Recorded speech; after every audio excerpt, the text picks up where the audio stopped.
Capítulo 28. Luctus. A tempestade não cessou. Durante 2 dias e 2 noites, a chuva caiu sem trégua, transformando o campo de batalha num charco de lama e sangue coagulado. Os corpos, recolhidos com dificuldade entre os destroços e o barro, formavam pilhas silenciosas sob lonas encharcadas. Nada cantava, nada voava, até os corvos pareciam ter abandonado os céus. No acampamento bárbaro, ergueram-se tendas de convalescença. O cheiro de ervas queimadas misturava-se ao de carne putrefata e ferro oxidado. O lamento era contínuo. Gemidos, soluços, preces murmuradas em línguas diversas preenchiam o silêncio entre as gotas. Morvan, Artair, Brennan, Tolarque, Sesman, Reumarte, Uvan e Dunnock haviam sido trazidos de volta, feridos, muitos deles semiconscientes. Menandro e Nara, exaustos, cuidavam de cada um com o que tinham: mel fervido, panos limpos, água de cinzas. Menandro limpava um ferimento no ombro de Indíbilis, quando este,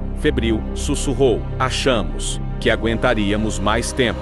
Menandro apenas assentiu, o olhar perdido além da lona da tenda. Lucan, os olhos vazios, carregava Lós nos braços. O jovem estava inconsciente, a cabeça caída como a de uma criança adormecida. Lucan o colocou sobre um leito de folhas e cobriu com sua própria capa. Brida fora encontrada desacordada, coberta de sangue, mas viva. Clóries a velava com mãos firmes, afastando os fios molhados de seu rosto, murmurando palavras antigas de consolo. Quando ela enfim abriu os olhos, não chorou, apenas segurou a mão dele com força. Efialtes, por outro lado, não resistira. Seus ferimentos eram profundos, lanças perfuraram seu flanco, uma flecha atravessara seu ombro. Ainda assim, por horas, se recusara a fechar os olhos. Quando Anateron e Esdras se aproximaram para ouvi-lo, ele forçou um sorriso entre os dentes ensanguentados. Não conseguimos fazer como Aníbal. Afinal, Esdras, agachado ao lado dele, apertou-lhe a mão.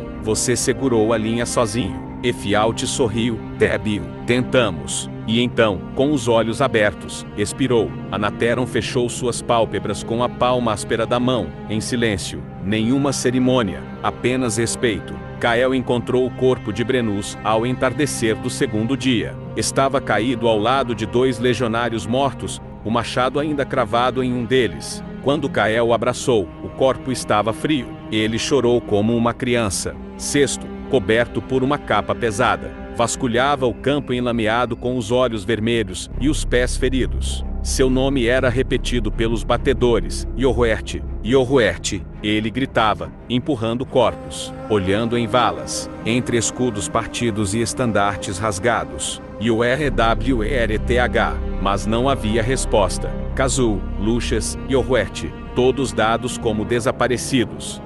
No centro do acampamento, uma fogueira protegida pela lona maior ardia fraca. Leovigildo se mantinha calado, observando os homens. Muitos estavam apáticos. Outros, em voz baixa, falavam de partir, abandonar a guerra, voltar para suas terras, reunir os sobreviventes e reconstruir o que fosse possível. Quando a chuva amainou por um momento, Cesto e Leovigildo convocaram uma reunião de líderes. Foram poucos os que compareceram, mas o bastante. Clóries, de olhar duro. Esdras, ainda com o sangue de Efialtes nas mãos. Anateron, em pé como uma muralha viva. Indíbilis, com o braço enfaixado.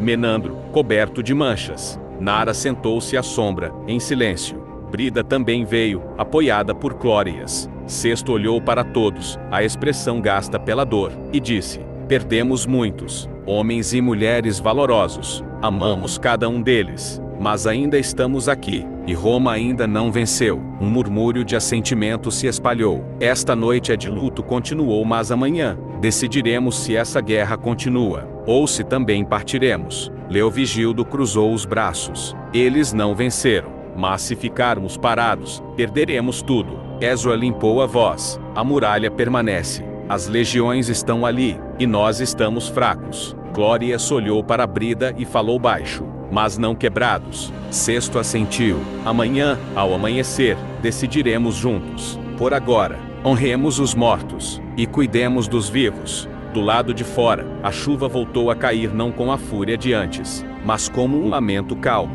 como se os próprios céus lamentassem a carne derramada na terra dos homens. do outro lado do campo, atrás da muralha encharcada. Os romanos reuniam os corpos e contavam os mortos. Mais de 5.000. A cheia do rio, impiedosa, levava pedaços de tendas, armas, escudos e cadáveres com igual indiferença. O acampamento que antes parecera invencível agora era uma sombra. Retorcida, ferido, devastado, vulnerável. Dentro da tenda de comando, o silêncio era denso. Agripa caminhava de um lado a outro, os pés afundando na lama que invadira o piso. Seu manto pesava, empapado de chuva e vergonha. Os olhares dos tribunos estavam baixos, os ombros curvados. Alguns pensavam em sugerir a retirada, mas nenhum teve coragem de falar primeiro. Fora da tenda, gritos cortavam o ar. Homens que haviam tentado desertar eram reunidos em fila. Agripa havia ordenado a dizimação, o castigo mais temido pelas legiões. A cada 10 soldados, um era escolhido ao acaso para morrer pelas mãos dos próprios companheiros. Um recado claro: Roma não recua, Roma não perdoa. Eles nos cercam de lama e caos, murmurou o legado lépido, de rosto pálido, encarando o campo devastado. E os deuses parecem lhes favorecer. Agripa, com os olhos de fogo, virou-se para ele. Os deuses não vencem guerras, homens vencem, e eu não me curvarei diante de um bando de bárbaros enlameados. No entanto, o medo se alastrava como febre. Muitos soldados choravam em silêncio. Os feridos abarrotavam as tendas médicas. A enchente destruíra parte dos estoques e levava, pouco a pouco, a esperança. Os mensageiros enviados por Agripa jamais retornaram, ou se afogaram ou foram capturados. Não haveria reforços. O moral, antes sustentado por disciplina e orgulho, agora pendia por um fio. Se recuarmos, disse um centurião, a voz trêmula, perderemos toda a autoridade sobre a região. Mas se ficarmos, ficaremos, cortou Agripa, mesmo que Roma precise ser reconstruída com os ossos de todos nós. Eles não vencerão. No coração das legiões, o aço ainda se mantinha afiado, mas era um aço trincado. Enquanto a chuva prosseguia, contínua e fúnebre, um silêncio crescente se apoderava do acampamento romano. O som dos passos era abafado pela lama. O tilintar das armaduras havia cedido lugar ao sussurro dos vivos e ao lamento dos moribundos. O império ainda estava de pé, mas pela primeira vez, tremia. Quando a chuva cessou, o silêncio que pairou sobre o acampamento era quase insuportável. Um odor pútrido começou a se espalhar pelo ar, o fedor dos corpos em decomposição, amontoados como fardos esquecidos da guerra. Não havia lenha seca para queimar os mortos. Tampouco se podia enterrá-los. A lama engolia as pás, afogava o esforço, devolvia os cadáveres. Restava apenas a dor muda daquelas fileiras de guerreiros caídos, repousando sobre a terra encharcada como estátuas quebradas de um passado glorioso. Uma névoa densa envolvia o acampamento desde a madrugada. Pairava pesada, quase sólida, ocultando formas, confundindo silhuetas, tornando tudo mais silencioso e ameaçador. A própria visão parecia limitada, como se o mundo tivesse encolhido para dentro daquele vale lamacento e amaldiçoado. Na manhã do terceiro dia, depois de um desjejum parco e frio, os líderes se reuniram na grande tenda dos comandantes. Leovigildo, de semblante cerrado, falava pausadamente. Sesto, inquieto, andava em círculos. Ezio observava as gotas escorrendo pela lona do teto com olhos distantes. Anateron apertava os punhos sobre a mesa manchada de mapas e sangue seco. Se recuarmos, perdemos o pouco que ainda temos de moral, dizia Leovigildo. Mas atacar agora, não temos terreno, nem ânimo. E se esperarmos, propôs Ezio, o barro secará, e eles estarão ainda mais cansados do que nós. Esperar é dar a eles tempo para reagrupar. Devemos golpear agora, antes que recuperem as armas perdidas, rebateu Sesto. O debate se alongava. Vozes se sobrepunham. Homens que há poucos dias compartilhavam vinho e histórias agora se encaravam como feras presas numa cela estreita. Havia frustração, dor, medo. E então, o inesperado. Um som seco cortou o ar. Chagafi. Depois outro, e outro. Flechas. Gritou alguém de fora da tenda.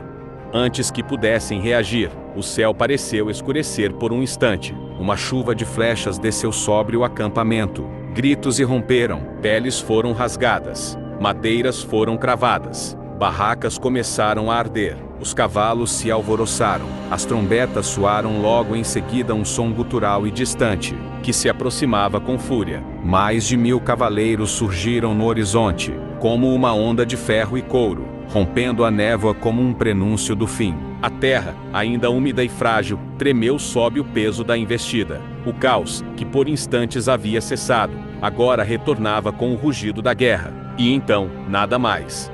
Se ainda está aí, é porque gostou dessa história. Siga-me, ative a notificação, curta, compartilhe e até o próximo capítulo. Obrigado!